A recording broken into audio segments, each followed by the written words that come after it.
Good morning, Lions. This is Sean Downs. And I'm Ryan Moriarty. Today is September 25th, 2020. And it is a day one. Welcome to JPIITV. A reminder to all students, this week in response to Hunger Action Month, we are conducting a food drive. Canned goods and other non-perishable food items can be dropped off in a bin outside campus ministry.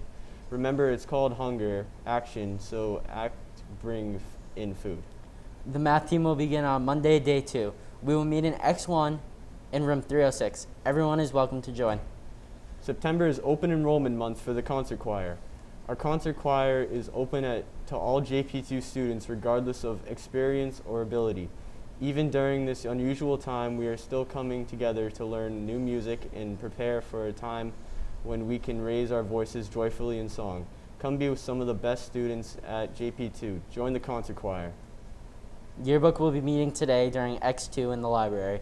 Please eat your lunch during X1. Our club will be starting up after school next Thursday for those who are interested. See Mr. Pluta in the art room. Drama Club is still open for new members. Interested in lending your voice to our radio dramas? We will perform War of the Worlds, The Cask of Amontillado, and Journey to the Center of the Earth as episodic radio dramas recorded in front of live studio audience.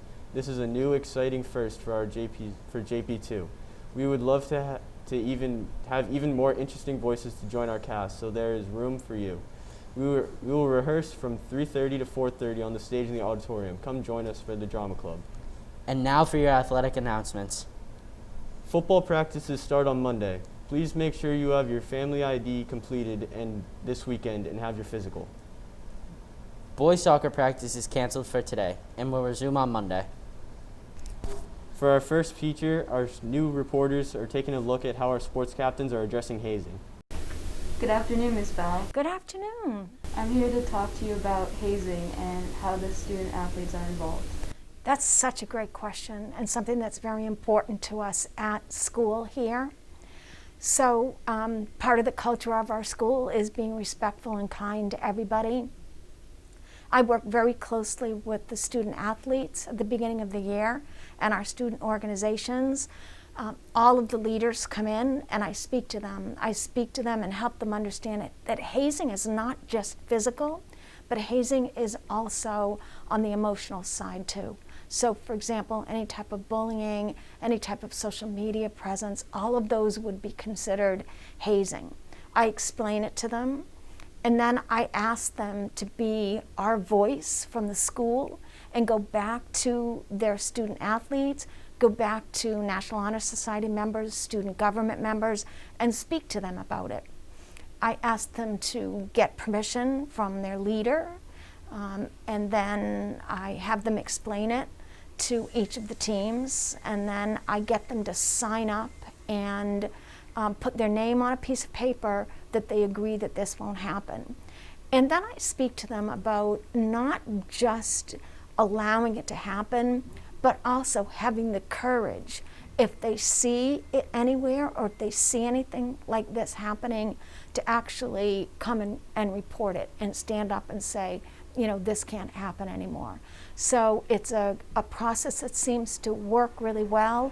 It's a process that our leaders and our athletes take very seriously, and I feel that I can count on them to be the voice of the school. So thank you so much for asking, because it's something that's very, very important for our school.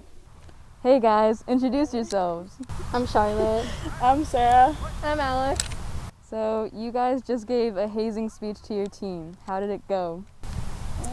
It went really well. We've always really been good at talking to our team about things like that, so we just pulled them aside after practice one day and just sort of told them that we're a family and we're not going to put up with any hazing, and that's always something we talk about every year.